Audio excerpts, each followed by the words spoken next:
everyone, and welcome back to Podcast English. My name is Emily. And I'm Alex. We are so happy you're here with us today. Whether you're drinking your morning coffee or on your way to work, thank you for making us a part of your English learning journey. That's right. We love being here with you. Today, we have a very special topic. It's something that every single language learner thinks about. We're going to talk about tips for learning English, but from two different sides. Exactly. We're calling this episode Teachers and Students Share Their Tips. I'll be sharing some great advice from the student's perspective, things that real learners do to succeed. And I'll be sharing tips from a teacher's point of view, what we see that really helps students improve and gain confidence. So you'll get the best advice from both worlds. Our goal is to give you simple, useful strategies that you can start using today. It's going to be a fun and relaxed conversation, just like we're all sitting in a room together sharing stories. So grab a notebook or just listen and enjoy. But before we start, if you love our podcast and want to help our community grow, please take a second to hit that subscribe or follow button on whatever platform you're using. Yes, and if you know someone who is also learning English, please share this episode with them. It's the best way to support the show, and it helps us reach more amazing learners like you. We appreciate it so much. All right, Alex, let's jump in. Since I have the teacher hat on today, maybe I can start. I want to share my number one tip, the most important piece of advice I give all my students. Ooh, the number one tip. I'm excited. What is it? It's simple. Don't be afraid to make mistakes. I know, everyone says this, but I want to talk about why it's so important. Mistakes are not bad. Mistakes are proof that you are trying. They are a sign of progress. I love that. Proof that you are trying. That's a beautiful way to say it. From a student's perspective, making a mistake can feel embarrassing. You feel like maybe people will laugh at you or think your English is bad. Exactly. But think about it this way. When a baby is learning to walk, do we get upset when they fall down? No, we say, "Good job, try again." Learning a language is the same. Every mistake is a step forward. For example, I had a student who wanted to say, "I was bored in class," but instead he said, "I was boring in class." Oh, that's a classic one. A very common mistake. Bored means you feel tired and uninterested. Boring means you cause others to feel tired and uninterested. Right, so he was accidentally saying he was a boring person. We all had a little laugh about it, a very friendly laugh, and you know what? He never forgot the difference between bored and boring after that day. The mistake was his teacher. That is a perfect example. The mistake helped him learn. It's not something to be ashamed of, it's a tool for learning. So the student tip that connects to this is focus on communication, not perfection. Yes, tell us more about that.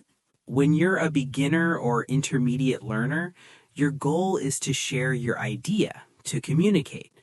If you say, "I go to store yesterday," is the grammar perfect? No. It should be, "I went to the store yesterday." But did the other person understand you? Yes, 100%. That is so true. Communication is the goal.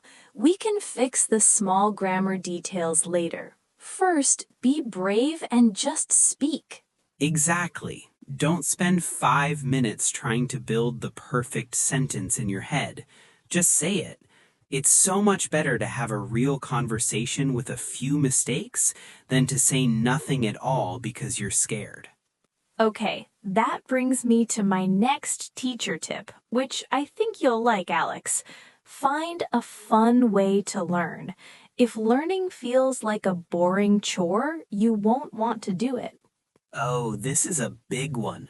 So you mean don't just sit with a grammar book for 3 hours? Please don't. Unless you love grammar books, of course. But for most people, learning is better when it's fun.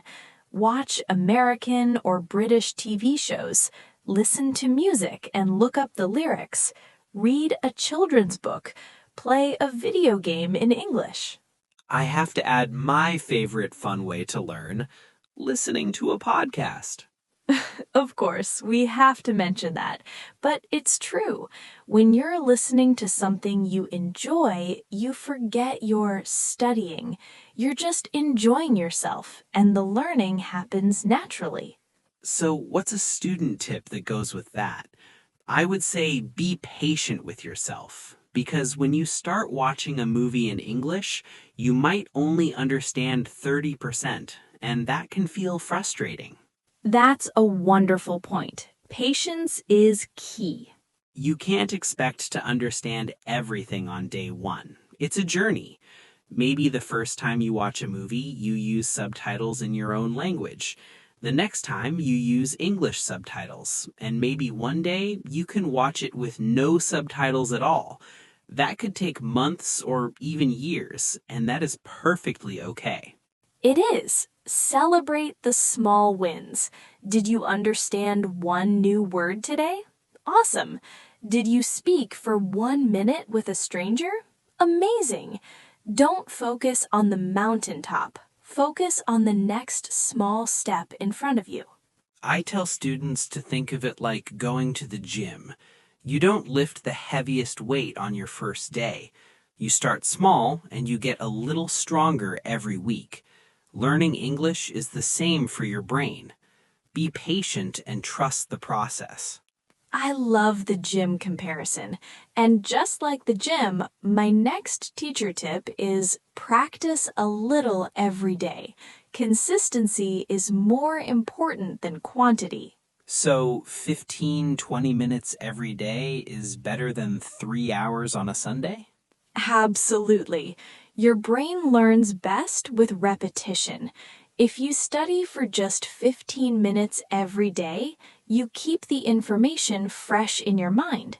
It builds a habit. It becomes a natural part of your life. So what are some easy 15-minute habits? Great question. You could change your phone's language to English. You could write one sentence in a journal before you go to sleep. You could listen to one English song on your way to work and read the lyrics, or listen to the first 15 minutes of a podcast. I see what you did there. It's true, though. Small daily actions add up to big results. And the student tip I want to connect to this is find a speaking partner. Oh yes, this is so important. A lot of students spend all their time reading and listening. They have a lot of English in their head, but it never comes out of their mouth. You have to practice speaking. It uses a different part of your brain. And it can be the scariest part, right? It is, but you don't have to be perfect. You just need to practice. Find another learner who is at your level. You can practice together and you won't feel embarrassed to make mistakes. Or find a native speaker for a language exchange. You teach them your language for 15 minutes and they speak English with you for 15 minutes. That's a fantastic idea. And if you're really shy, here's a little secret. You can talk to yourself. I do that all the time. Does that count? It totally counts. When you're at home, describe what you're doing. I am making coffee. I am pouring the water. Now I am adding milk.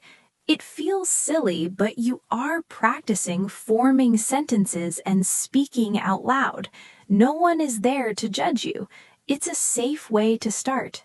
You know, Emily, all these tips are so good, and I hope everyone listening is feeling inspired.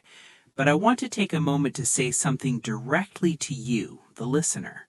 Go for it. Your English learning journey is unique. It is your journey. Please do not compare yourself to other people. Someone else might learn faster than you, and someone else might learn slower than you. It doesn't matter. The only thing that matters is your own progress. That is so important, Alex. It's not a race. Learning a language is a marathon. There will be days when you feel like a superhero, and there will be days when you can't remember a simple word. Both are normal. Yes, be kind to yourself on the difficult days, and be proud of yourself on the good days. Every step you take, no matter how small, is a victory. You are learning a new skill, opening your mind and connecting with the world in a new way. That is an amazing, beautiful thing. It really is. We are so proud of you for showing up today and for working on your English. You can do this. Okay, that was a great conversation, Alex. Let's do a quick summary of the main tips we shared today for everyone. Great idea. I'll start with the student-focused tips. First, focus on communication, not perfection. Just try to share your ideas. Second, be patient with yourself. This is a long journey and it's okay to go slow. And third, find a speaking partner. You have to practice talking. Awesome. And the teacher-focused tips were, first, don't be afraid to make mistakes. They are your best teacher. Second, find a fun way to learn. If you enjoy it, you will continue to do it. And third, practice a little every day. Consistency is the secret to success. 6 great tips that work together perfectly. And that's all the time we have for today. We hope you found these tips helpful and that you feel more motivated and confident on your English journey. Remember, learning English should be easy and fun. Find what works for you, be patient, and enjoy the process. You are doing a great job. Thank you so much for listening to Podcast English. Once again, if you liked this episode, please subscribe and share it with a friend. It helps us so much. We'll be back next week with a new topic and another fun conversation. Until then, keep practicing and keep smiling. Bye, everyone. Bye.